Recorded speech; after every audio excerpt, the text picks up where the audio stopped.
उसी 38 में क्या लिखा है? धन्य है वह राजा जी, जो प्रभु के नाम से जो आता प्रभु है। के नाम से आते हैं। स्वर्ग में शांति स्वर्ग में शांति और आकाश मंडल में महिमा हो। और आकाश मंडल में महिमा हो। यही लोग ही जब उसका जीवन में विपत्ति आता है, गुरुवार का रात में से ही छोड़ के चले जाते हैं। कोई पास भी आकर के क्यों आप ऐसा कर रहे हैं, कोई पूछने वाले लोग भी नहीं। पतरस तो कहते हैं मैं आपके लिए जीवन दे दूंगा, लेकिन 3 बार जब उसको लोग पहचान के पूछने लगे, मैं उसको नहीं जानता हूं करके सबके सामने इनकार कर दिया। आज भी हमारे जीवन में विपत्ति आता है तो आज भी हम इनकार करते हैं। मैं प्रभु को इतना साल से प्रभु को प्रार्थना किया, कलीसिया गया, मांगा, वचन सुना, लेकिन आज मेरे जीवन में प्रभु कुछ नहीं किया है। हमने उस 2 को देखा कि प्रभु यीशु मसीह जैसे कह दिए वैसे ही उन लोग जा करके वहां पे देखे और लेकर के आए करके हम देखते हैं। अगर हम उसी तरह वचनों के अनुसार जिएंगे, चलेंगे, हमारे जीवन में भी प्रभु आशीर्वाद करेंगे। आज हम आगे क्यों नहीं बढ़ पा रहे? क्योंकि प्रभु का आज्ञा को हम पालन नहीं करते हैं।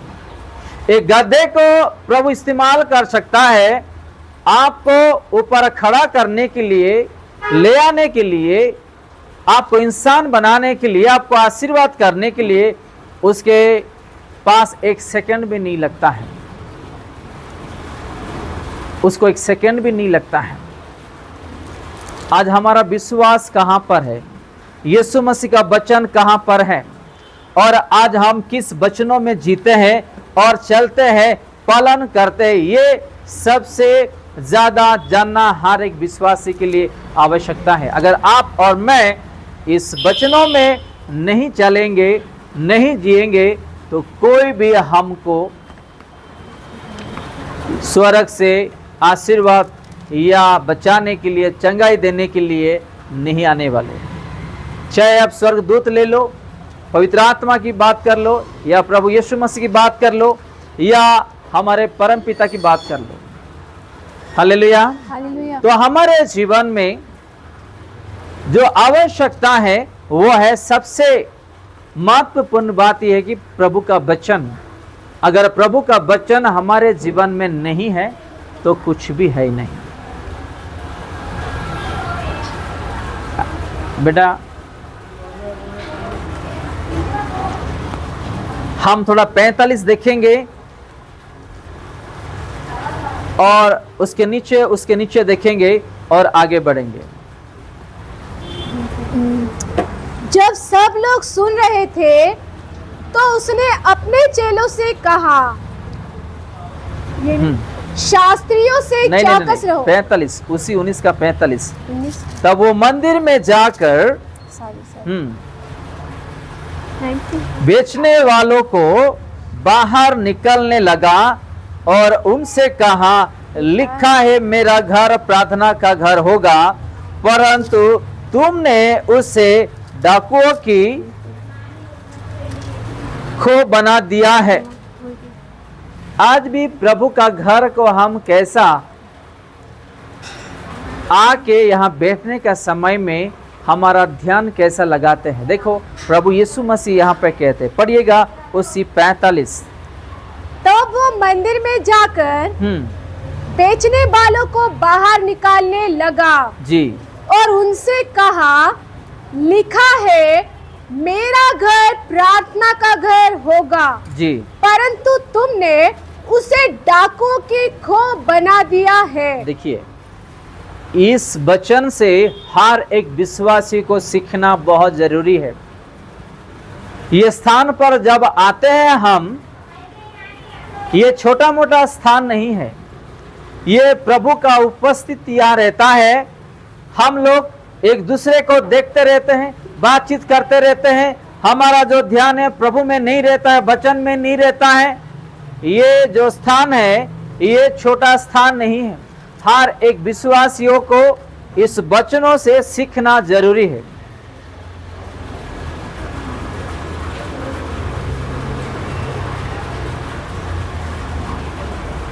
यहां लिखा है साफ साफ, और उनसे कहा, लिखा है मेरा घर प्रार्थना का घर होगा, परंतु तुमने उसे डाकुओं को खो बना दिया है। इस घर जो है प्रार्थना का घर है। हम हल्के में कुछ भी नहीं लेना है। हम आते हैं, आपस में बातचीत करते हैं, सोते रहते हैं, फोन देखते रहते हैं, इसको उसको देखते रहते हैं। ये कभी नहीं करना अपने कलीसिया में। इस पृथ्वी में जितना भी कलीसिया है वो है प्रभु का पवित्र घर, प्रार्थना का घर। उस घर में प्रभु का डर होनी चाहिए हर एक विश्वासियों को। क्या? हर एक विश्वासियों को प्रभु का डर होना चाहिए कि हम प्रभु के द्वार पर आए हैं। उस द्वार के अंदर हम कैसा बैठना है, कैसा मन लगाना है, प्रार्थना करना है, वचन सुनना है, प्रभु से बात करना है। हर एक विश्वासियों को डर रहना है। ये छोटा स्थान नहीं है, ये छोटा स्थान नहीं है। हम इस स्थान को कभी हल्के ना ले। हम आज जानते हैं प्रभु यीशु मसीह हमारे लिए उन्होंने अपना जीवन दे दिया है, सब जानते हैं।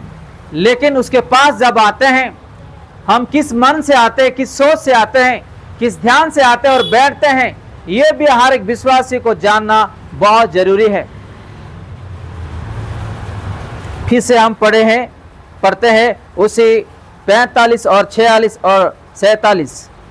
तब वो मंदिर में जाकर बेचने वालों को बाहर निकालने लगा जी, और उनसे कहा, लिखा है मेरा घर प्रार्थना का घर होगा जी, परंतु तुमने उसे डाकुओं की खो बना दिया है। वह प्रतिदिन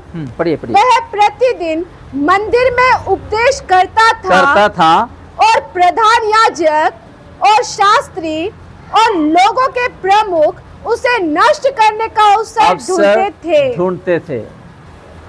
देखो, आज भी ऐसे हर एक विश्वासियों को नष्ट करने के लिए शैतान भी इंसान को इस्तेमाल करते हैं।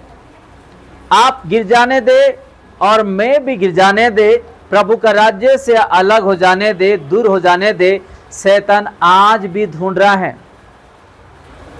आपको और मुझे सतर्क रहना है। यीशु मसीह को ही शैतान नहीं छोड़ा। आपको और मुझे गिराने के लिए शैतान कुछ भी कर सकता है। आपको प्रभु का राज्य से दूर करने के लिए, प्रार्थना से दूर करने के लिए, आत्मिकता से दूर करने के लिए, प्रभु से दूर करने के लिए, वचनों से दूर करने के लिए शैतान इस्तेमाल कर सकता है एक लोगों को। देखो यहाँ पे कौन है, यहाँ पे कि याजक और शास्त्री, उन लोग इसको नष्ट करने के लिए षड्यंत्र बना रहे हैं। किसको? यीशु मसीह को नष्ट करने के लिए। क्योंकि प्रतिदिन वहां पे जा करके शिक्षाएं देते थे करके हम यहाँ देखते हैं। अगर आप भी प्रति रविवार प्रतिदिन प्रार्थना कर रहे हो, वचन पढ़ रहे हो, आत्मिक में बढ़ रहे हो, तो आपको और मुझे शैतान लोगों के द्वारा आपको और मुझे नष्ट करने के लिए वो कोशिश हमेशा करता ही रहेगा।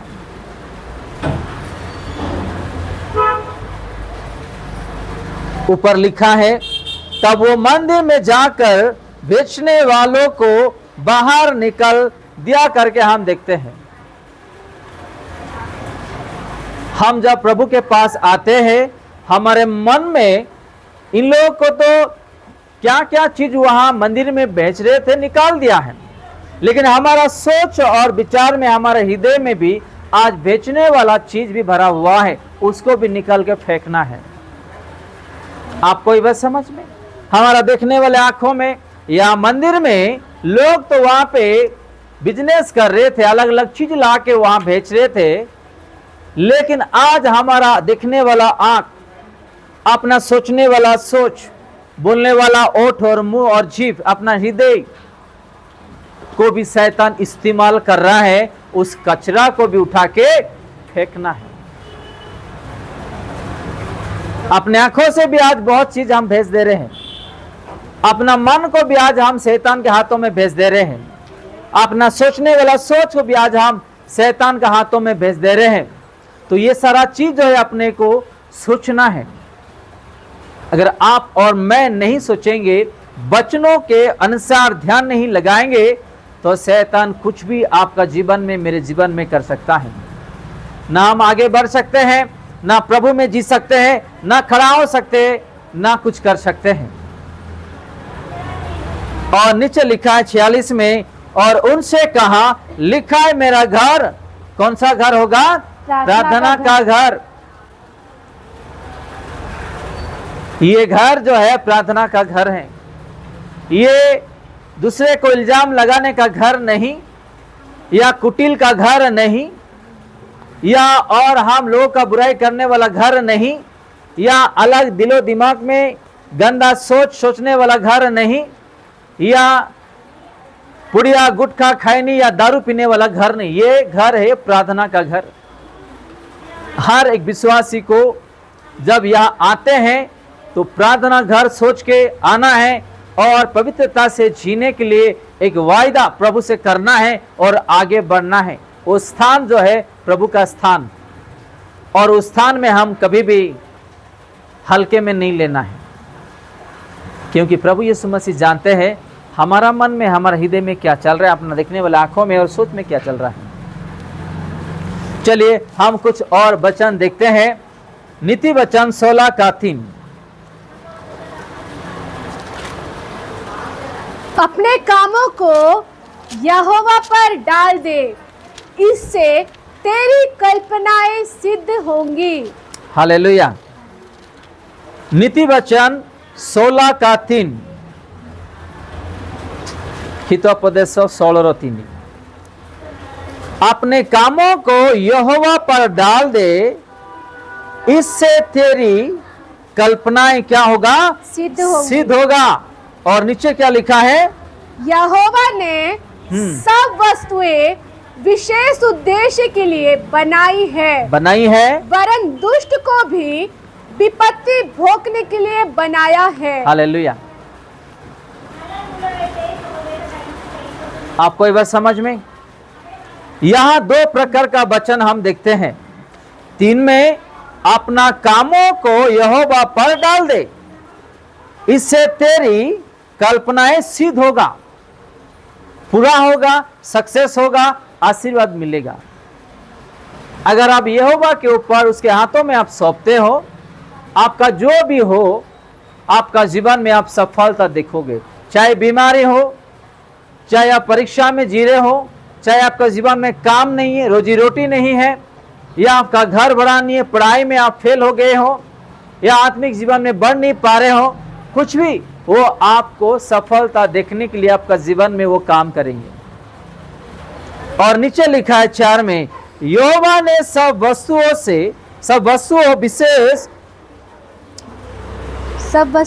हाँ विशेष उद्देश्य के लिए बनाए हैं, वरन दुष्टों को भी विपत्ति भोगने के लिए भी बनाया है। कैसे लोगों को? दुष्टों को विपत्ति भोगने के लिए भी बनाए। जब अच्छा बनाए हैं तो खराबी बनाए हैं। कैसे लोगों को? दुष्ट लोगों को। अगर हम कुछ पाना चाहते हैं तो 3 में जो लिखा है उस चीजों को आपको और मुझे हमेशा इस वचन को याद रखना है। अपने कामों को यहोवा पर डाल दे। आप जो भी करते, प्रार्थना करते हैं या वचन पढ़ते, आत्मिक बनना चाहते हैं, या आपका बिजनेस आगे बढ़ना चाहते हैं, या पढ़ाई में, या आपका सेवकाई में, आपका परिवार का जीवन में, बच्चों का जीवन में, जो भी आप सक्सेस पाना चाहते, देखना चाहते हैं, आप और मैं क्या करना चाहिए? यहोवा के हाथों में सौंपना है। आज हम दूसरे के हाथों में सौंपते हैं, दूसरे के ऊपर भरोसा रखते हैं, इसलिए आज हम सक्सेस नहीं हो पा रहे हैं। जो लोग वचनों के अनुसार जीते चलते हैं, यहोवा पर भरोसा रखते हैं, उसका जीवन में 100% सक्सेस मिलता है। कोलगेट कंपनियों को देखो, वो भी मसीह से है और उसके जीवन में बहुत सारा चीज प्रभु ने किया है। पहले परीक्षा आया, उसके बाद बहुत सारा आशीर्वाद उन लोगों का जीवन में उन लोग पाए। और डायरी मिल्क, कैडबरी, ये भी अपना मसीह का दिया हुआ किया हुआ एक जिम्मेदारी का चॉकलेट जो खाते हैं हम, उन लोगों का ही है। लेकिन हम आज जो वचन जानते हैं, पढ़ते हैं, सुनते हैं, उसको निभाने के लिए हमेशा कोशिश करना है।